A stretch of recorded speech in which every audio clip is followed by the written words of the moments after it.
Well, I called up to my friend Todd and said, hey, grab the net and help me land this fish. And I did not want to lose it. I wanted to get that great snapshot, of the fish. And when I looked up, all I could see was her chasing it by the tail with the net to try to get it in the net. And I was horrified. I'm like, no. Welcome to the Woman Angler and Adventurer podcast, inspiring real women with a passion for fishing and the outdoors to go get their adventure on. Now, here's your fearless host, Angie Scott. Welcome to the Woman Angler and Adventurer podcast. On this week's episode, I'm speaking with a trout fly fishing guide who operates her guide service out on the Caney Fork River, which is just east of Nashville. Her name's Susan Thrasher, and her guide service is called Southern Brookies. She also has vintage campers available that people can stay in. They're super cute, so I highly recommend checking out her website, southernbrookies.com, and that way you can go see what I'm talking about for yourself.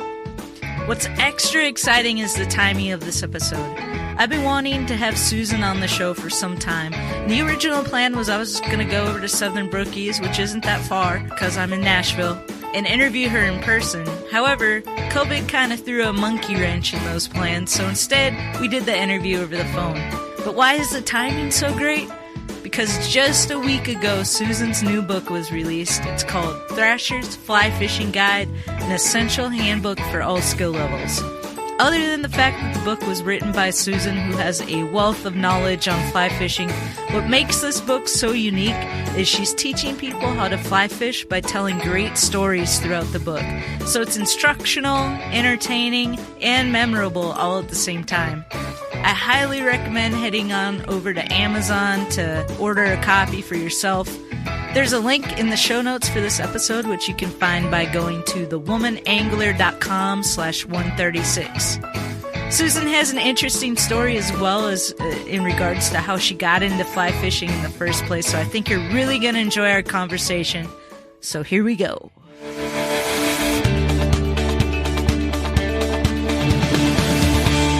Wise, this is really exciting because you have a book that's coming out tomorrow as we're recording this conversation. So when this episode comes out next week, it will already be out and available. But if you could just tell everybody a little bit about your book, what's it called, what's it all about? Oh, yeah, absolutely. Well, first off, writing a book, that was something that was never, ever in my life goal plan, but it just so happened to come about, in a very interesting way. And so here I am with a book that's about to be on the shelves June 9th, but it's Thrasher's Fly Fishing Guide.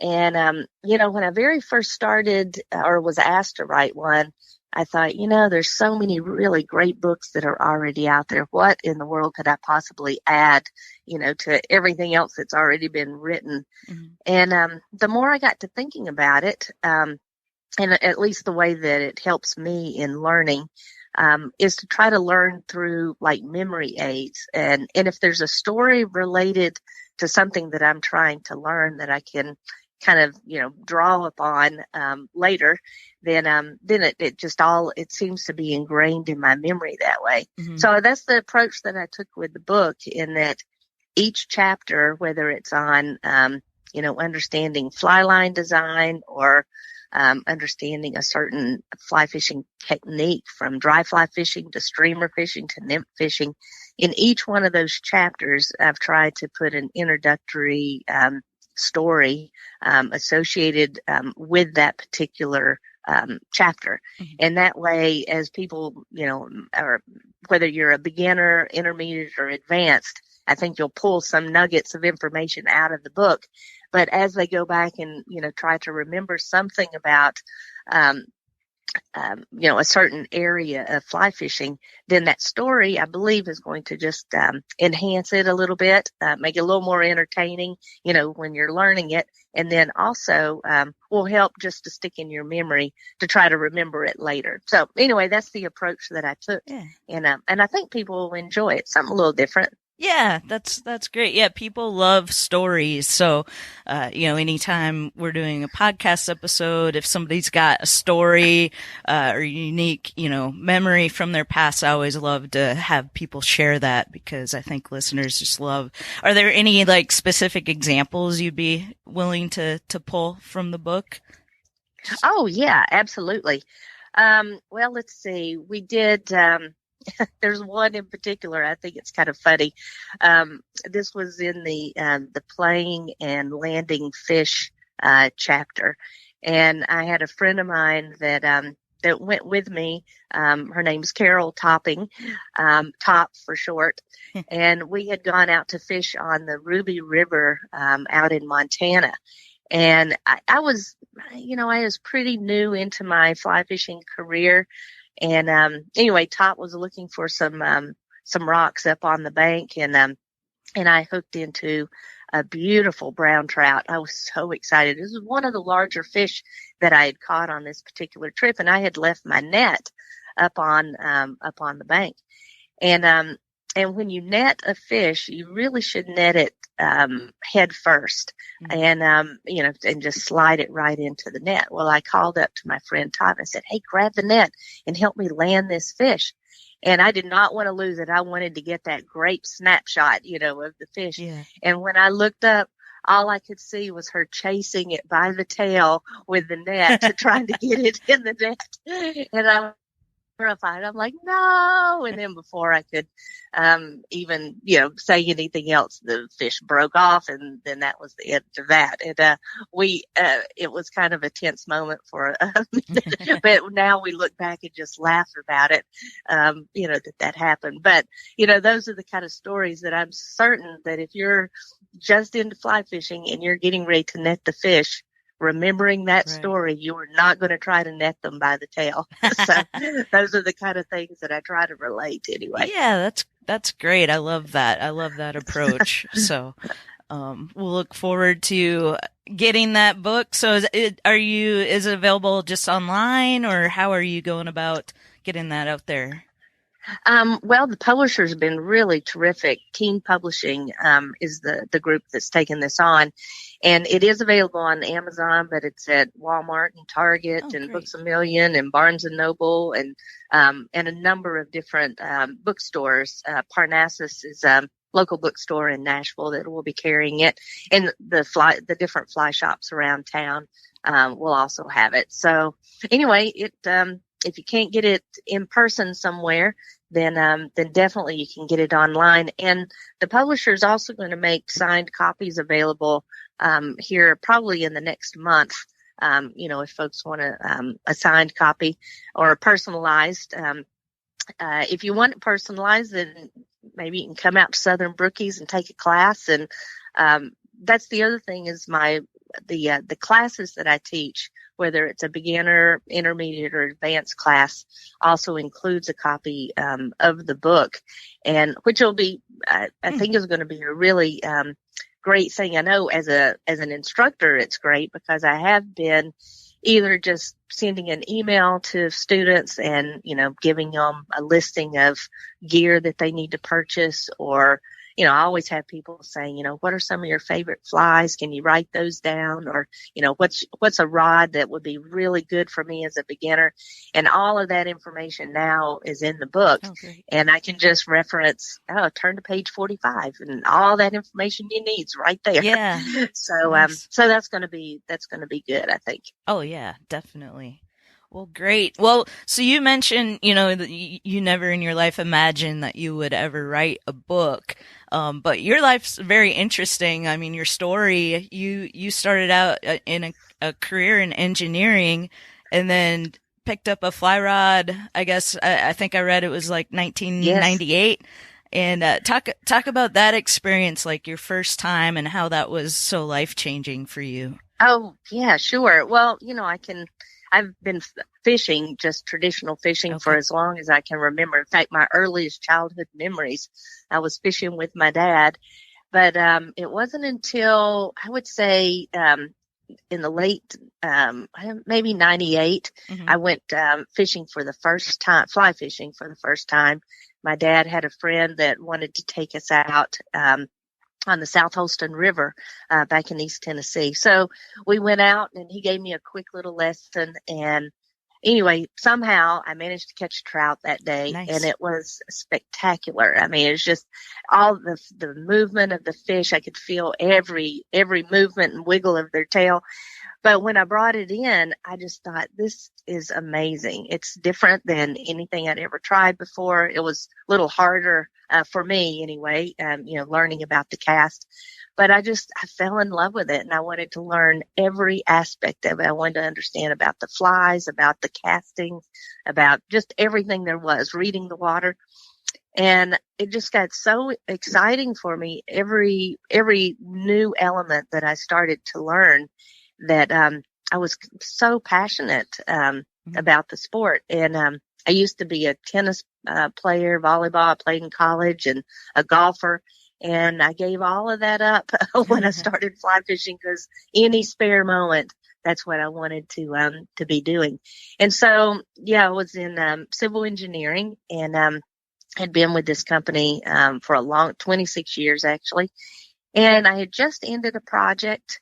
And back in, I guess, 2004, I had started Southern Brookies more on a part-time basis. So I would be working, our office was based in Manhattan. So I would be working in New York for a week and then come back for the weekend to Nashville and have a guide trip booked and then fly right back to New York. So it was more of a part-time business for me while I was still, had my main career. But I thought, eventually I'd like to do this on a full-time basis. And it would scare me a little bit when I would think about giving up the career and the, and the biweekly paycheck that you always knew was going to be coming in. But I don't know, there was just such a drive and a passion for wanting to share this experience with other people that I thought, I'm just going to set a plan in place and do it. And so I found a little piece of property on the Caney Fork River, and built the school, and just little by little started pulling all of my gear together, waders for clients and boots and, all the fly rods and things I would need for a school. And I got my drift boat. And so just anyway, started pulling it all together. And then I ended a project. This was 5 years ago, actually. And I just remember sitting there thinking, this would be perfect timing now. If this project is over, it's ended on a successful note, and I could put in my notice now and, give as much time as needed to walk out gracefully away from a company that had treated me so well. And that's exactly what I did. And so it was actually almost 5 years ago to the day. Wow. that I left that company. And Parsons Brinkerhoff was the name of the business. And again, I had a wonderful career, and so many of the things that I learned and really was able to take some of those skills from my engineering. I have put them right into the business, from whether it was developing a budget to setting up a PowerPoint presentation to public speaking, because I talk a lot to different fly fishing clubs.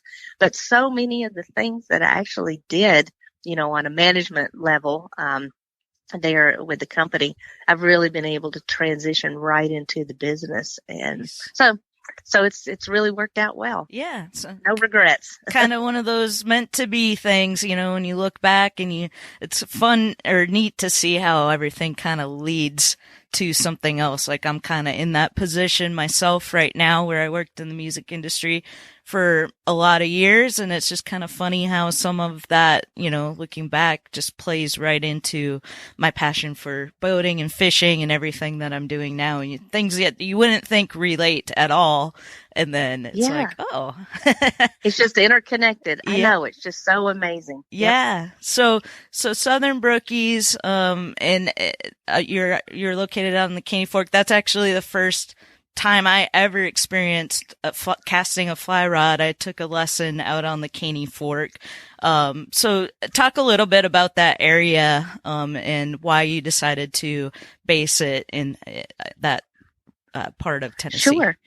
Okay, sure. Well, when I first moved to Nashville, it was actually the first tailwater or the river that I had fished on, and I just fell in love with it. It's about an hour outside east of Nashville, and just down below Center Hill Dam.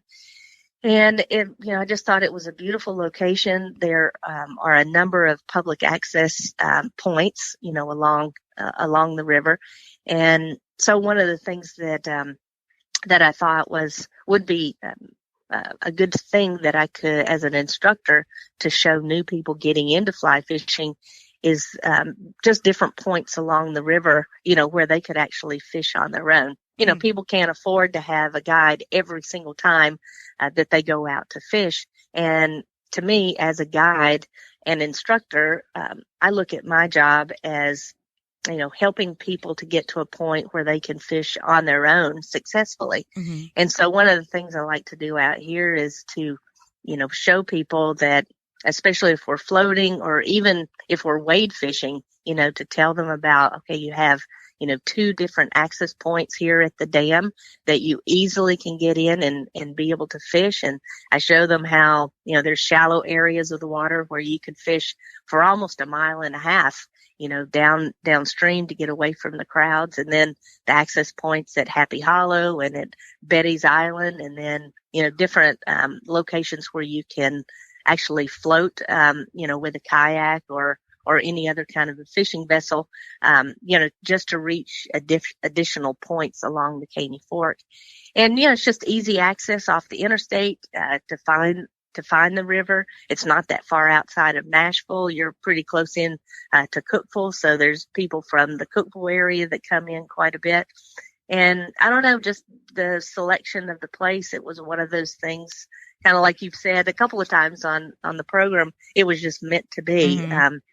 So, when I floated by on a kayak, this was back in 2010, I floated by and saw a big auction sign in the farm field, and I thought, this could be it. So I came to the auction and bid on a piece of the property, and here I sit now with 10 acres and a school and a casting pond. And yes, I'm feeling very blessed. Every morning I look out at the river and just feeling so fortunate to be sitting right here. Yeah.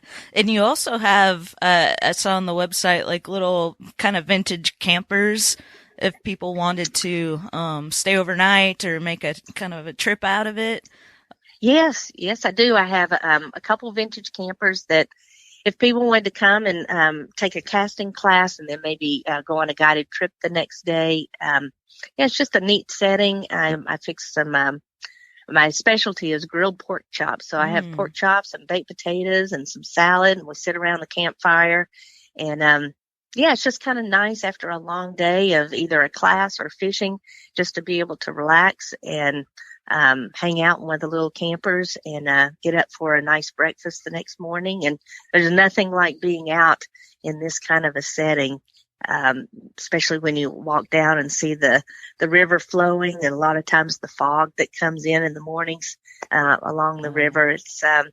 It's absolutely beautiful. And of course, I always add in some of my coffee for the folks that stay here in the mornings. I love coffee, and I've gotten to where I love roasting my own. And so you get a special Southern Brookies blend whenever you come and hang out. So. Awesome. Well, I hope I'm not that far away. I hope to we were planning on doing this interview in person. I would travel out there and we would do a podcast interview, but the whole COVID thing and, everything's just kind of messed up right now. But I definitely want to get out there sometime soon and just see it all in person. It sounds amazing. So. Oh, absolutely. I'd love to have you. You aren't too far. So yeah, exactly. You need to pop over anytime. Yeah. And so we are in Nashville, so Music City. And one of the things, we've talked about, you actually gave some lessons to someone who was rather famous in the music industry, but you didn't realize it at the time that you gave her lessons. And I've been talking with her manager now about having her come on the show. It's just a matter of scheduling. It's definitely going to happen at some point. But again, like the COVID thing has just kind of messed everything up right now. But talk a little bit about. So I'm talking about Brittany Howard from Alabama Shakes, who I hope to have on the show at some point. But you actually gave her lessons. Oh, yep. My dear friend and neighbor, Bucky Baxter, who just recently passed away. I miss him just terribly. But he had been talking to Brittany, a friend of Brittany, and she had said that she would like to learn to fly fish. And he said, well, you got to get a lesson with Susan. So anyway, we connected by phone and met over in Shelby Park, actually, in East Nashville. And I gave her first casting lesson. She caught a couple little brim and actually picked it up very, very quickly. And then we had a trip out on the Elk River together, and she caught some trout out on the Elk. And then we've gone out on the Caney Fork. And then there was a summer when she wasn't that busy. I think she was writing some music, but I was going on some exploration trips of some creeks and some different places where I could take clients. And I called Brittany a few times and just said, hey, you want to hang out and come explore with me? And she jumped at the chance to do it. So we spent quite a bit of time fishing together, and her fly fishing really started to improve. And she's actually an excellent caster, and I know she jumped right in with both feet into fly fishing. She has several fly rods now, and she's really, really come along and done a great job. And she loves my pork chops. In fact, she'll send a text every now and then saying something about the pork chops. But she's a terrific fly fisherman, no doubt. That's great. And you told me a story that, you didn't realize that she was a big time musician. She had mentioned something about the Grammys, and you're Well, I don't follow that music that closely, and I think I'd heard one song maybe. But anyway, we had been talking. This is after several times of us being out fishing, and she made a comment about how music had really opened up doors and allowed her to do so much, and she was able to take her dad to the Grammys. And I'm like, oh wow, you went to the Grammys? And she said, yeah, we won several. I'm like, oh well, that's great. And there you go. Anyway, but I have always thought of Brittany more as my fishing buddy. In fact, my parents, I remember one time I said that I was taking her out on a trip and had explained, who she was. This was after, I learned more about how significant she was in the music industry. And they're like, wow, are you nervous? And I'm like, I'm the famous one. What are you talking about? That's right. Of course, I have no ego, Right. That's funny. I love that. So you also lead a group here in Nashville called Music City Fly Girls. When did that start? And it's a pretty big group, right? It didn't start out that way, but a good friend of mine who also passed away several years ago, and I miss her dearly, and she would absolutely love listening to this podcast, I know. But Nikki Mitchell and I started the Music City Fly Girls back in 2007. We had been on a guided float trip together and just started talking about how neat it would be to have an all-women's group. We both had been members of, co-ed clubs, which, had been, they were wonderful, but we thought it was just a different dynamic to have an all-women's club that could travel together. Just logistically, it would make sense to do that. So anyway, we started back October 15th, 2007 was our very first meeting. And we had 15 members, or 15 potential members, that showed up for that very first club meeting. And we just continued to grow from there. We have monthly meetings, or we did have until, the tornado hit Boombahs. That's where we had our meeting location. And then COVID came So we've taken a break from our meetings, but we have trips planned throughout the year, different outings that we do. In fact, we're getting ready to go to Wyoming at the middle of August, and there's over 30 people going to fish on the Shoshone River there in Wyoming. We'll be out for a week. Last year we went to Canada. We fished in Montana. We fished in the High Sierras there in California and in Colorado. And we've had some really terrific trips that we've taken as a group together. But we've grown from that 15 little member meeting that first night. We're up to 70 members now, and have just a great time together. And yeah, it's been that's been a real experience, and one that I am just super proud of, because, once you join the Fly Girls, you might feel like a newbie just joining in, and you immediately feel like part of the family, soon after you become part of the group. Everybody is just is very kind and welcoming, and I mean, we have all different personality types, but everyone has agreed, I guess, as a group, that one of the things we won't have in the club is drama. Mm-hmm. And somehow, I don't know how we've done it, but since 2007, we've been able to keep the drama out of the club, and nice. It makes for a really, really nice time, just as a group. Yeah. So, yep, that's the Music City Fly Girls. That's great. Well, I'll put links to Southern Brookies, your new book, Music City Fly Girls, all those things in the show notes for this episode, so people can go check that out and follow along. And if they're in the Nashville area, hopefully they can maybe get a meeting whenever you guys get that back up and going again, hopefully. And yes. This year's just been so crazy with Nashville got hit by the tornado. Then we went straight into the COVID pandemic and sheltering in place and all of that. So it's been, and then now we've got all the other things that are going on with our country. I know, it's just been the craziest year. But fishing, that's, I don't know if it's been the same way with fly fishing out on the Caney Fork, but I know on the lakes here, I've never seen so many people out on the weekends, especially. Have you noticed? Is it the same way with like? Oh yes, yes, because there is an element to. There's a peacefulness, when you get out in nature, and it just tends to, for me anyway, the river, it just tends to kind of wash away some of that stress and that anxiousness that you're feeling. And so I think others are starting to kind of key in on that.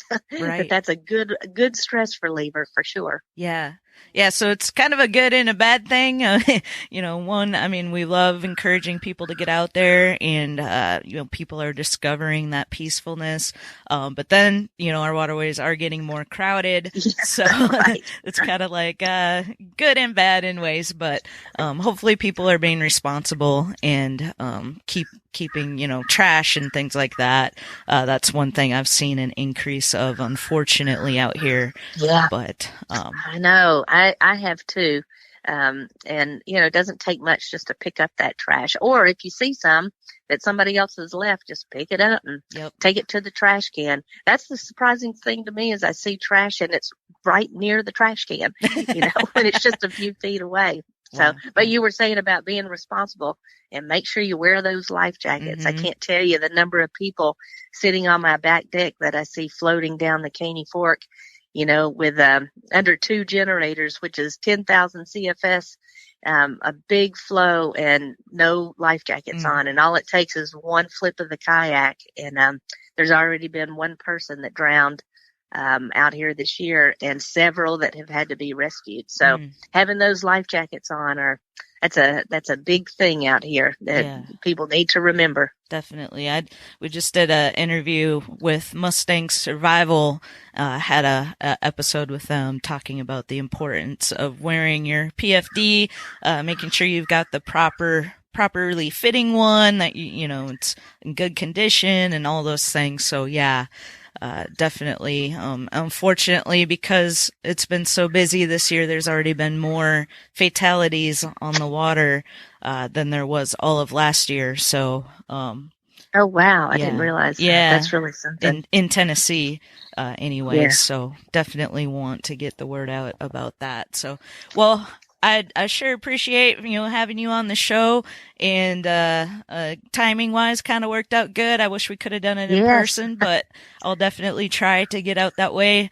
Freedom Boat Club has a location there on Center Hill, so I'll be definitely traveling that way more often in the near future. So excellent. Yeah. So, well, thanks again. I feel like we could talk. Oh, thanks for having me. Talk for hours.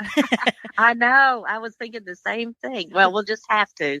We'll have to make that happen. Exactly. Yep.